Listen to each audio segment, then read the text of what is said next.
Welcome back. In this part of Lecture 13, we're going to examine a very important assumption, that of no slip. If you think back to all the flow analyses that we've done so far in this course, and that you may have done on other fluid mechanics courses, the no slip condition is usually an important assumption to make when deriving a velocity profile or a volumetric flow rate. When we've made these analyses on this course, we've always said, well, sometimes, no slip doesn't apply. So what we're going to look at now are three main reasons why no slip may not apply. We're going to introduce the concept of a slip law, which we're going to explore more fully in the final part of this lecture. And we're also going to introduce a non-dimensional group that will help us judge for one of the slip mechanisms whether or not it's likely to be important. So, here on the board in front of you is a cartoon of a velocity profile of a viscoplastic fluid under the criteria of no slip.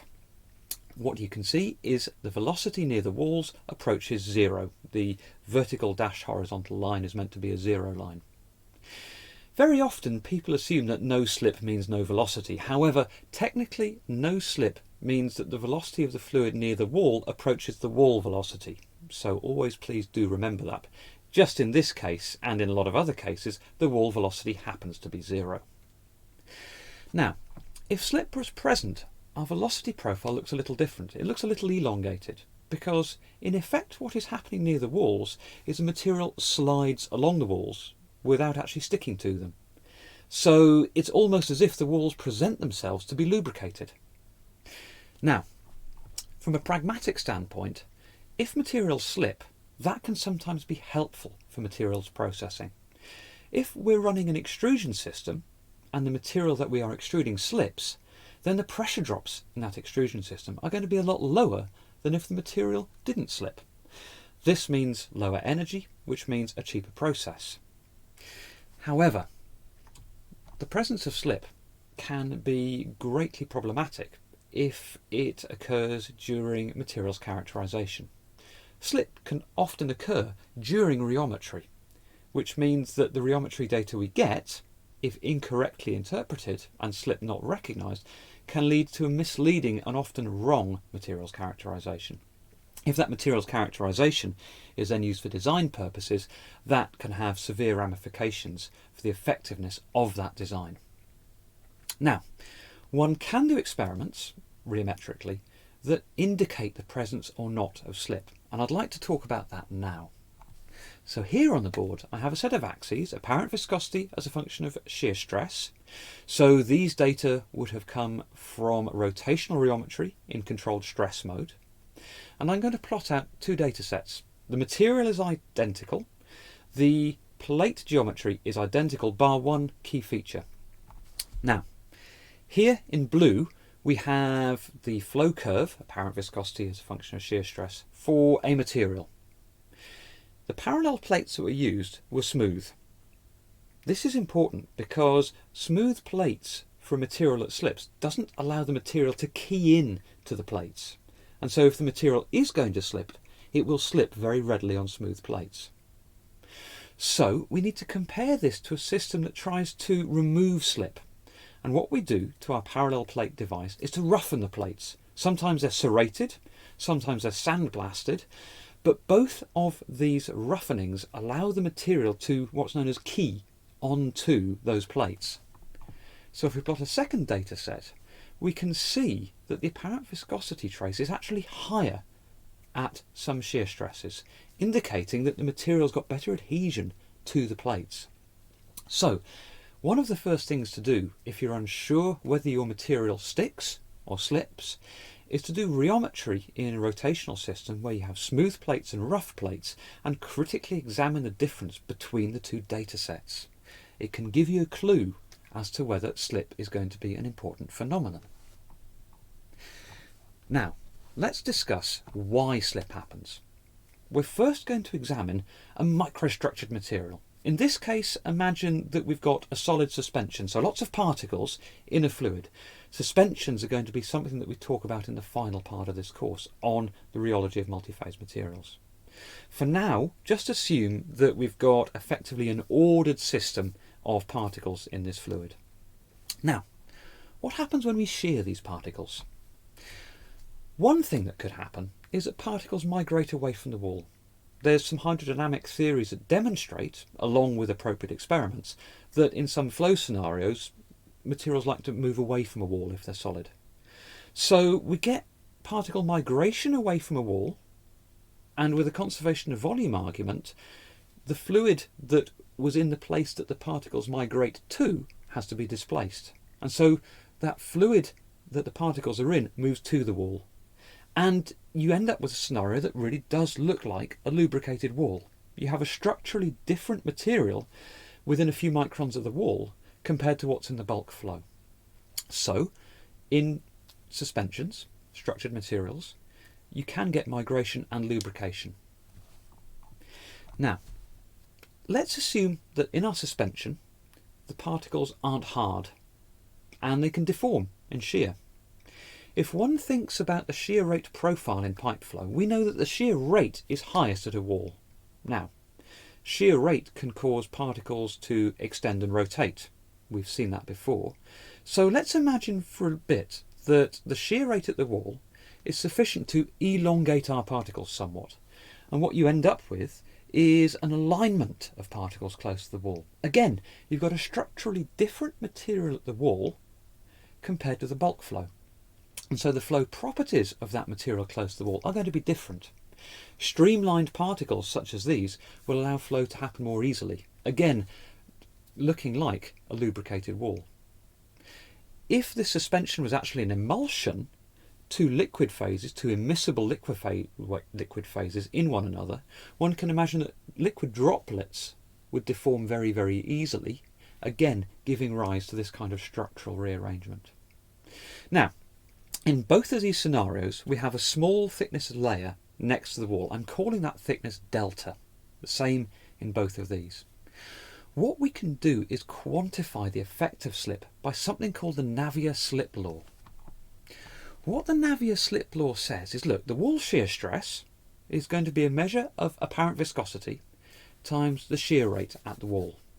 Now, if the shear rate over that thickness delta changes quite radically because we have slip, then we can say that, look, the wall shear stress goes with the apparent viscosity and the velocity difference between the slip velocity, v little s, minus 0 because the wall is stationary, divided by the distance over which that happens, little delta.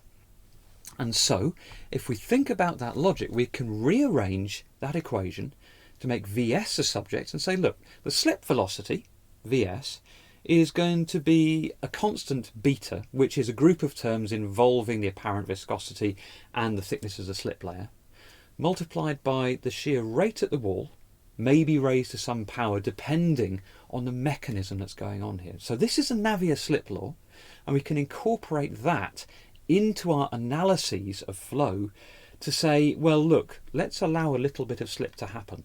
And then we can maybe use experimental data to determine what the value of beta and m are.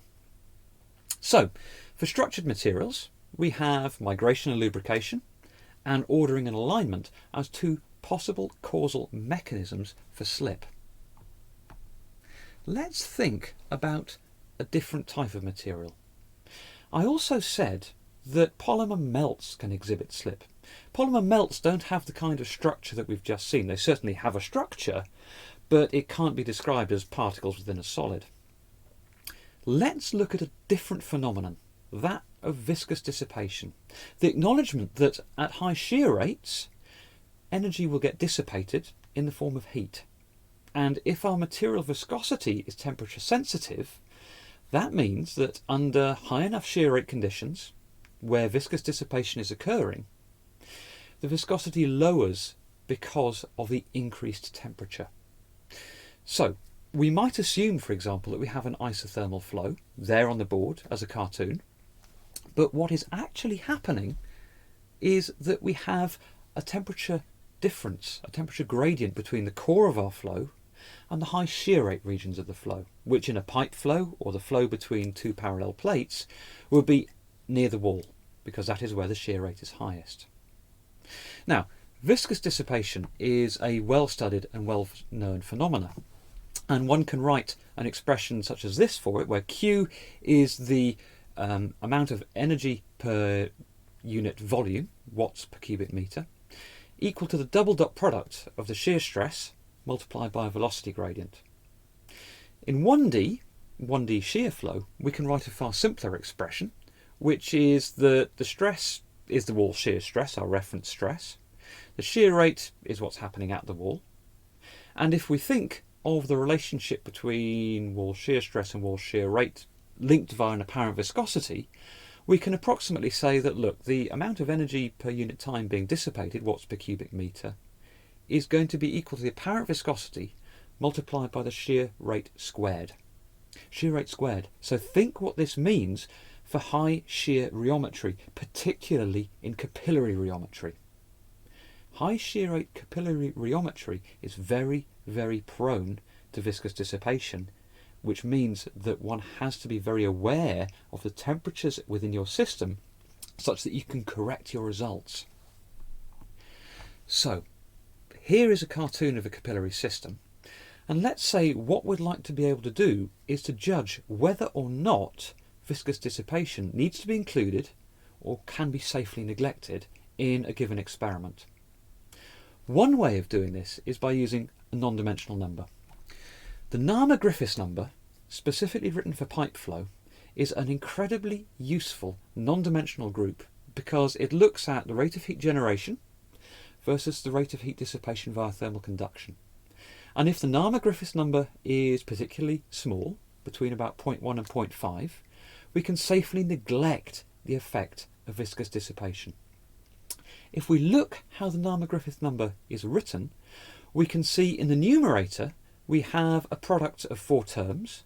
We have beta subscript v, which I'll talk about in a minute. We have the wall shear rate and the wall shear stress, and we have the square of the radius.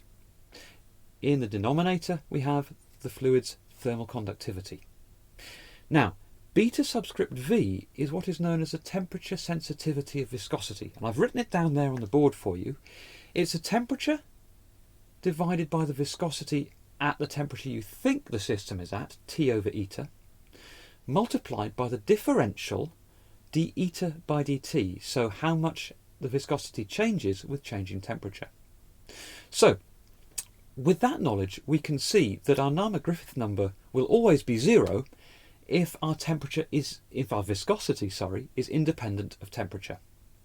Now, there are experiments that one can do in rheometers to evaluate beta V. If one imagines a rotational rheometer, say with parallel plates, one might do a very low shear rate steady shear experiment, or maybe an oscillatory shear experiment, and ramp up or ramp down the temperature. And then one can have a look at the material response as a function of temperature and conclude whether or not beta V is small or significant, hence whether our Navier-Griffiths number is small or significant. For some polymer flows in capillary systems, Navier-Griffiths numbers may be anywhere up to 100 or 200, strongly indicating that viscous dissipation is a dominant effect and should really be taken into account when correcting the experimental data that you're getting. So, a few key points. What we've been talking about is slip, and we've acknowledged that wall slip is commonly observed in real materials. We looked at 3 causal mechanisms for slip. In structured materials, particularly suspensions, it can be due to fluid migration. Particles move away from a wall, fluid moves to a wall, hence the wall becomes lubricated. For suspensions of deformable particles or emulsions, 2 immiscible liquid phases, you may get structural rearrangement at the wall as particles elongate and the flow behaviour changes. We've seen for polymeric systems, but equally applicable to structural systems, we get effects of viscous dissipation, localised wall heating, where the increased temperature reduces the viscosity of the material, and since that tends to happen at a wall because the shear rate is highest, that also appears as a lubricated wall or a partially lubricated wall. We can use the Navier-Griffiths number to characterise the effect of viscous dissipation and then make a judgment as to whether or not we need to include it in our calculations.